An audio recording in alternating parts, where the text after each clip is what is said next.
Assalamu alaikum to anybody who will be watching this video. Assalamu alaikum simply means peace be unto you in the Arabic language. So in this video, I want to, talk more on the topic of metals. You know what I'm saying? So investing in metals, right? I think a lot of people, they look at investing in metals like, oh, I'm going to invest in this metal and then sell it later on for the financial gain. You know what I'm saying? But I think that's the wrong way to look at this stuff, right? I think the best way to invest in metals, or that you should look to invest in metals, is to look at how can you use them? How can you use metals to benefit yourself in your life, or to benefit others, or as a group benefit, you as a group or whatever. So because it just doesn't make sense. All right, so think about this. If we invest in metals, a lot of people who invest into precious metals, they are investing for the long-term gain, hedging against inflation, hedging against the Fed printing money into the system, which will cause the devaluation of the dollar. Really lately in 2020, this is like Q4 of 2020, the Fed has been devaluing the dollar for a really long time, but really it started heavily in 2020. At this point, if you're still looking for the dollar to be valued, or for cash to be valuable in the future, you got to get educated on what's really going on in this world. You know what I'm saying? Back on the terms of how I think we should look at metals as an investment, we need to be using it. So in crypto, a lot of people talk about use case. You find out what a good coin is based on circulating supply. What is the max supply that there will ever be of this coin? It's really supply and demand based. And the use case, how can I use this crypto within the blockchain world? How can I use it to benefit me or to make more money? Can I stake it? Can I, is this a DeFi coin? Can I get an airdrop for holding this? Same thing with NFTs. Like, you would want to invest in NFTs for the long term. What is their use cases? What do they plan on doing for the future? I think it's doing a disservice for people to just look at metals as a financial return, because it just doesn't make sense to convert metals, especially back into cash. I understand if something goes bad in your life and you got nothing else but metals, and you have to sell, because the whole point of investments is to really preserve your buying power for later on, especially in cases of your life going down. You may be, I don't know, depressed, or let's say you down on a recession, or it's a depression in the world. Sell, make your money, you know what I'm saying, so you can make your livelihood better. In terms of metals, think about Iron Man, the movie Iron Man, right? All three of them. It don't matter. Just think of Tony Stark. Iron Man 1, he got caught up by the so-called terrorist group. He found that they had all of his inventions and they were using it for evil, but it was really like a corrupt guy on his team. He was giving a lot of his inventions to the government, and the government was sending it to these terrorist groups. So when he got caught by this terrorist group and they locked him in somewhere, he and another scientist who he was locked up with, they basically created a suit, the original Iron Man suit, the big bulky suit, but they used metals to do it, in other different technologies. But I noticed that they were using metals that conduct electricity, and they could, conduct electricity good, which is silver. They were using it to their benefit to get out of the rut that they were in. They were trapped in by the so-called terrorist group. But you see how, well, one of them, Tony Stark, obviously he got away, but the other dude passed away, RIP. But I'm trying to highlight how they use these metals in the movie. And I don't want to hear that, oh, it's a movie, it's not real life. I promise you, when you look up the stuff that is in these movies, you'll see that the movies tell more truth than anybody in this world. Well, with the exception of the truth speakers of this world. I'm telling you, you got to look this stuff up because it is real. And then Iron Man 2, he fought the guy, the electric dude. He still had an iron suit. Mind you, the dude's name is Iron Man. He uses iron. Iron is his ability to be Iron Man. He's Iron Man. He operates within an iron suit. There are more use cases for these metals than what is being said. Iron Man 3. Now, Iron Man 3, no, all right, so Iron Man 3, at the end of the movie, he saw that, because, he had the big old thing in his heart, and it was full of metals, and he had shards all of them, and it was scratching up his heart, and he had shards in his heart and all that type of stuff. I don't know how he still lived. Well, he lived because it was a movie, but he had to get the shards taken out of him. Boom, boom. In Avengers Infinity War, we saw that he switched from the, not the iron, but the metal tech that he had in his heart, and he switched over to nanotech. It was nanotech metals though. He was using like nano silver, nanoparticles. Nanoparticles are made of, metals just in very small, a fraction of this tic tac or these tic tacs, like way smaller than this tic tac. They like a grain of smaller than a grain of sand. So he started using nanotech metals to have a new suit because he didn't want all of the metals all up in his heart. And you see, he had like the nano, it was like a triangular type of thing. He had a nano core, I guess, at the center of his chest, but it wasn't inside his chest. It was a nano, like once he did something with the nanotech, it would just create a nanotech suit around him and all of this type of stuff. And he was still conducting good electricity with it. He was beaming out all types of arc reactor energy and all of this types of stuff. Now let me convert this to real life, because I don't want y'all thinking I'm crazy just for thinking this stuff is in a movie. Even though the stuff that's in movies is like real life. The most honorable Elijah Muhammad said, the white man likes to tell the truth in the form of entertainment, but they tell it in the form of entertainment because it makes us think, or it makes people think that, oh, it can only be real in this movie and it can't be real in actual real life.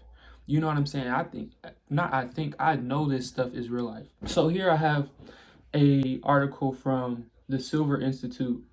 I don't want to make it just about silver. I'm just using silver as an example for all metals and how they could possibly be used for our benefit and for our bettering our well-being. It says here, nano silver aids treatment of diabetic foot. Without treatment, this limb complication can lead to amputation, cutting off somebody's foot. Now, I'm going to go to the bottom because it basically sums up everything that they were talking about here. Okay, so it says the main way in which nanosilver aids wound healing is that it breaks down the structure of bacteria cells, in effect causing their destruction. But there are other ways in which nanosilver, which breaks down to silver ions, the true destroyer of bacterial cells, helps to heal diabetic foot. The study author suggests silver ions also inhibit the growth of new bacterial cells by blocking DNA replication. Silver also promotes the growth of epithelial cells. In essence, epithelial cells are new skin cells. Promotes the growth of new skin cells, and this is a real life article I'm talking about. And then it says that not only allow the wound to heal more quickly, but reduce the likelihood of scarring. So that's, you use this nano silver, it's gonna heal faster, and then when it heals, you're not gonna have a scar. We always knew all our life that we're gonna have a scar once we heal up a wound or something like that. They talking about you're not even gonna have no scar. And think about this. In Infinity War, right? No. This was Endgame. When Hulk, he had wielded the gauntlet, right? The Iron Man made gauntlet, which was made out of nano metals. Tony Stark made a gauntlet made out of nanoparticle metals, and it wielded all 6 Infinity Stones. And then Hulk put it on, and he wielded all 6 Infinity Stones, and later on Iron Man wielded them all. And then it was producing all the electricity. It was conducting all the gamma radiation and all of that types of stuff. It's something bigger here. I definitely got lost of where I was talking about the freaking wielding I was talking about how when Hulk like snapped his fingers and bring everybody back, this man Tony Stark had something that was inside the nano. I think it was probably nanoparticles that healed it. This man sprayed like a nanoparticle type of ice thing all over his arm, and it froze up the whole thing, and it basically stopped his whole arm from falling off because it was hot from the gauntlet that he was wielding and all of that types of stuff. Bro, this type of technology that metals bring more I just think we have to do more study on it. This man Tony Stark was a mechanical engineer and a software engineer. This man mixed metals with tech. Now he just this five billionaire tech dude with, y'all done seen Iron Man, I think. And then I'm gonna just read a headline. I'm not really gonna read the next one of this other article. It says silver nudges bacteria to produce more electricity. These scientists, they are out here doing all of this research on these metals to see how it could benefit or be detrimental to other people. But I'm just looking at it for the righteous benefit wise side. You know what I'm saying? And then here's another article. It says silver may help extraction of lithium from seawater. So they trying to extract more metals out of seawater. I didn't even know metals was in seawater. Lithium in seawater. And then it says, here's another one. It says silver wrapped in gold makes for wearable sensors. Wearable sensors like some goggles, like the goggles Tony Stark had. This man, not goggles, but the glasses that Tony Stark had. This man over here talking to Friday, his little AI assistant who was Jarvis. Remember, he had Jarvis before he had Friday. I think we should start paying more attention to these movies and start looking up and researching what they talking about in these movies, the details.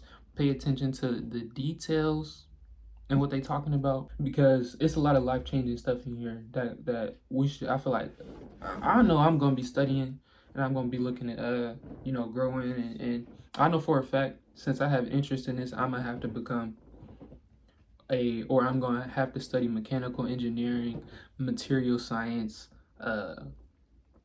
software engineering, programming, all of that types of stuff, if I really want to grow with this, or make this a reality. All I'm here to say is we should stop looking at metals as a way to get financial gain, and we should look at them to get or build and construct new innovative ways to grow our livelihood and to grow and evolve our livelihood into something better, because everything here that was on the earth was made to serve us, and that means the metals in the ground. Yes, we are supposed to be extracting that stuff out to make us better human beings and bring us closer to the creator, Allah, who created all of this for our benefit, for the human benefit, the man and woman, you know what I'm saying, so we can make a better livelihood and perfect his creation, which is us. So I just went real deep there, but